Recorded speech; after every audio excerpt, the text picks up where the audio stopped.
నీ పేరేం పేరు? కాట్రోజ్ మోత్య తుంబాయి తండ రాచకోట ఉమ్మడి గ్రామ పంచాయతీ. మేము 2,40,000 లోన్ తీసుకున్నాం. మరి 2 లక్షల రూపాయలు రుణమాఫీ అన్నారు. మరి ఇప్పుడు పోయి చెక్ చెప్పేసి మీకు రాలే బాబు అంటారు.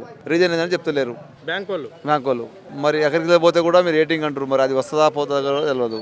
ఎన్ని ఎకరాల భూమి ఉంది నీకు? మాకు 6 ఎకరాలు 20 గుంటలు ఉంది. మరి రైతు బంధు ముచ్చట ఏంది? రైతు బంధు మొత్తమే కూర్చోలేదు.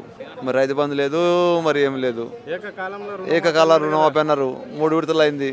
మరి 4th విడత అని అనలేదు. మరి అది రుణమాఫీ రాలేదు. ప్రభాకర్ చెప్తున్నాడు కదా తొందర పడద్దు అని మంత్రి చెప్తున్నాడు కదా. తొందర పడదు అంటే మరి ఉన్నోడు తిన్నాడు, దొడ్డికి పోయాడు. లేనోడు ఎదురు చూస్తుండు. మరి ఆకలి అవుతుంది, ఆకలి చూస్తుండు. మరి అది లేదా ఇది లేదా చెప్పడం కరెక్టే ఉంది కానీ చేయడం లేదా. 2 లక్షల కన్నా 2 లక్షల వరకు ఉన్న వాళ్ళకన్నా అయిందా? కాలే 2 లక్షల లోపు ఉన్న వాళ్ళకి అయింది అంటారు కొంతమందికి కానే కాలేదు.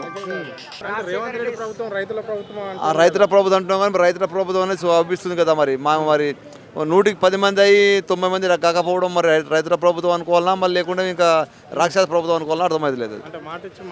మాట మీద మరి ఉంటాడా? మరి మాట మా తప్పను మడం తిప్పాలి అంటారు. మరి మాట తిప్పినట్టే అనిపిస్తుంది. అంతే కదా. ఇప్పుడు కానప్పుడు మనం ఏం చేస్తాం దానికి? ఇప్పుడు రైతు బంధు ముచ్చట అయితే పోయినట్టే. రైతు బంధు ఇప్పుడు దాదాపు ఇంకో నెల అయితే మళ్ళా 2వ విడత పడేదేనా?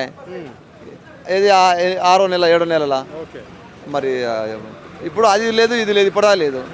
మరి ఏందో మరి వాళ్ళకి ఎట్లా ఆలోచించాలనో ఏమో. మరి ప్రభుత్వం ఆ జనం అంతా ఒకసారి ఏకకాలంగా 2 లక్షలు అందరు గబా గుద్దే డబ్బా నింపే. మరి రైతుల డబ్బా ఖాళీ అయింది.